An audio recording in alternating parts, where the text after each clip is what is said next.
So mo ni guys ang mga bibis breath nga mong harvest ubos among gi-decorate diri sa counter diri sulod sa bahalinana. Tapos na po day may gi-try diri nga isa ka plant guys nga chrysanthemum, I think chrysanthemum ang tawag ani niya. Tapos violet ang color, so mostly na po na siya yellow. Pero among gi-try diri karon is violet. So pwede gyud siya mabuhi diri sa among area. Kay naamay na nga buhi nga mga ani nga bulak ang bibis breath o kaning chrysanthemum. Trial pa mi karon pero probably basin sunod magtanom na mi ani. Kay nice man day siya niya mabuhi diri sa among area.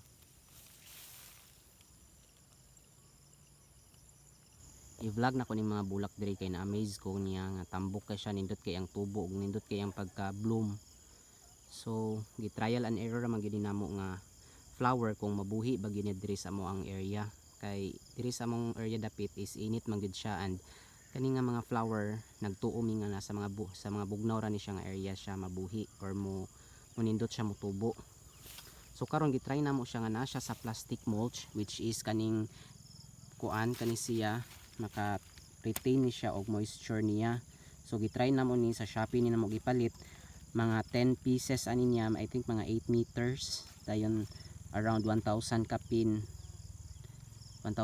ni siya, then apil na ang shipping. So nice man gyud siya kay ang mga flower diri or kaning baby's breath kay mibulak man gyud siya og sakto. So pagkakaron ang among kuan ani niya is gigamit pa namo ni siya sa decoration dito sa payag, tapos butang namo sa simbahan.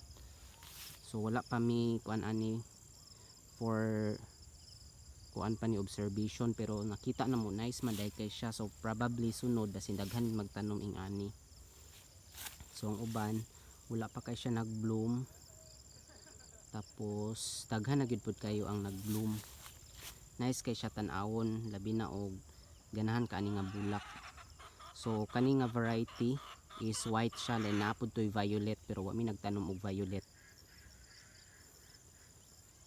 So mo na guys, tulo ni ka plat among gitanom ing ani. Tapos ang isa ka plat wala pa kay nag bloom. Kani dayon diri nga plat guys kay wala pa siya namulak, kay wala man ni namo gidungan og tanom, kay lagi trial pa namo, so pwede gyud siya. Nice kay siya, so probably next week magbulak na pud ni siya, mahimo na siyang ing ato. May nga anak na din na siya. Nice kay siya tan-awon. So mora to guys, dagang salamat og hinawtang tanan makapanilap.